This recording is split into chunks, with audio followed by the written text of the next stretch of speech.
সূরার শেষের আয়াতের মধ্যে শেষের দুইটা শব্দ আল্লাহ তাআলা বললেন, ও আমার বান্দারা, তোমরা যদি তোমাদের মধ্যে চেতনা জাগিয়ে তুলতে চাও তাহলে ওয়াকাব্বিরহু তাকবীরা, তোমার রবের নামে তাকবীর দাও। নারায়ে তাকবীর, নারায়ে তাকবীর। এই তো মাশাআল্লাহ, আপনারা কথা বলতে পারেন, বোঝা গেছে। এরপর থেকে কথা বলতে হবে, ঠিক আছে? কারণ প্রশ্ন যদি করি, উত্তর যদি না দেন, আমি মনে করবো যে কবরস্থানে ওয়াজ করতেছি, তখন কিন্তু ওয়াজ ভিতর থেকে আসবে না। ভাইরা আমার, এবার জান্নাতীরা যখন জান্নাতে যাবে, আল্লাহ তাআলা তাদের এক নম্বর যে পুরস্কারটা দিবেন সেটা হলো তার মনের কোনো আশা, কোনো আকাঙ্ক্ষা আল্লাহ রাব্বুল আলামিন অপূর্ণ রাখবেন না। এটা ওয়াদা কার? ওয়াদা কার? আল্লাহ রাব্বুল আলামিনের। এবার আল্লাহ তাআলা জান্নাতি বান্দা কি বলবে সেদিন সেটা বললেন। জান্নাতি যখন জান্নাতে যাবে, এত নিয়ামত, এত পুরস্কার দেখার সাথে সাথে তার বন্ধুদের কথা মনে পড়বে, তার প্রিয় সন্তানগুলোর কথা মনে পড়বে, তার প্রিয়তমা স্ত্রীর কথা মনে পড়বে, তার আব্বা আম্মার কথা মনে পড়বে, প্রিয়জনদের কথা মনে পড়বে। আহারে, এত নিয়ামত, এত পুরস্কার আল্লাহ আমাকে দিয়েছে, এই মুহূর্তে যদি আমার স্ত্রী, আমার সন্তানগুলো, আমার ফ্যামিলি মেম্বারদেরকে যদি কাছে পেতাম, আমার ওই বন্ধুটাকে যদি কাছে পেতাম, তাহলে একসাথে এই নিয়ামতগুলো উপভোগ করতাম, আনন্দটা আরো অনেক বেড়ে যেত।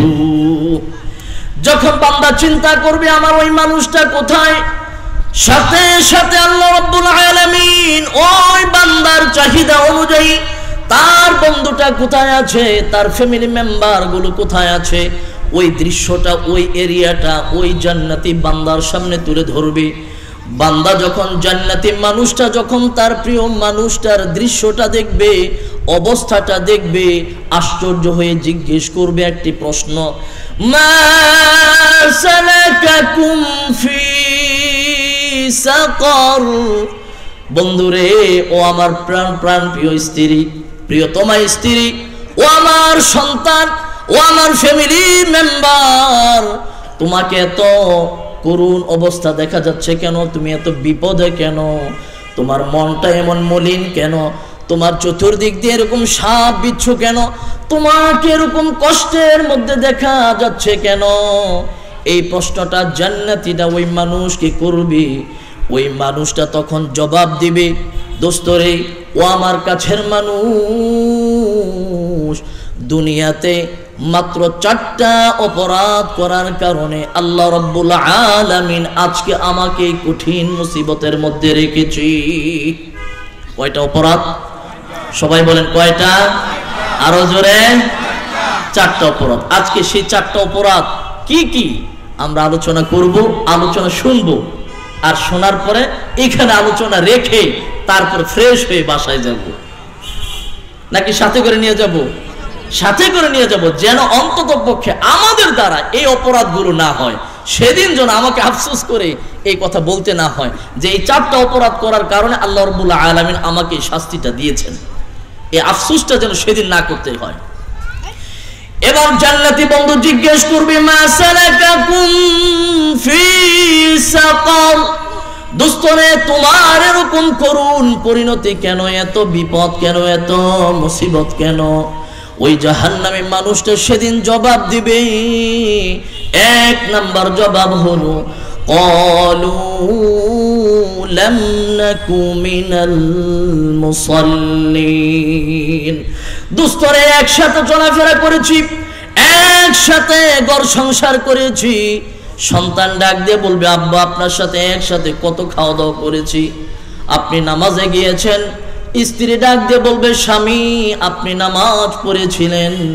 বন্ধু ডাক দিয়ে বলবে, দোস্তরে, একসাথে কত আড্ডা দিয়েছি, কত খাওয়া দাওয়া করেছি, আমাকেও নামাজের দাওয়াত দিয়েছিল, তোমাকেও দিয়েছিল, তুমি তো নামাজটা ঠিক মতো পড়েছো, আমি কিন্তু পড়ি নাই।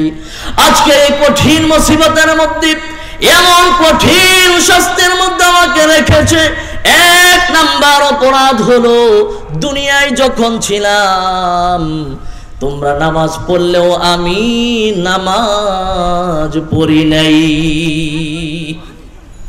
কয় নাম্বার অপরাধ? 1 নাম্বার অপরাধ। অপরাধ কয়টা ছিল? 4টা। এক নাম্বার হলো নামাজ পড়ে নাই। আল্লাহর নবী ডাক দিয়ে বলে কিয়ামতের দিন আল্লাহ রাব্বুল আলামিন যখন বান্দাকে প্রশ্ন করবে, কি প্রশ্ন করবে? রাসূলুল্লাহ বলেন লা তাজুলু কদাম ইবনি আদম হাত্তা ইউসআলা আন খামসিন।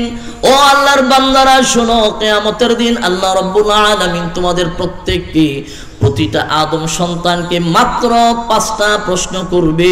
লা তাজুলু কদাম ইবনি আদম, এই 5টা প্রশ্নের উত্তর যতক্ষণ পর্যন্ত আল্লাহর বান্দাগুলো দিতে না পারবে, যতক্ষণ পর্যন্ত পরিপূর্ণভাবে না দিতে পারবে, এক চুল পরিমাণ সামনে অগ্রসর হতে পারবে না। প্রশ্ন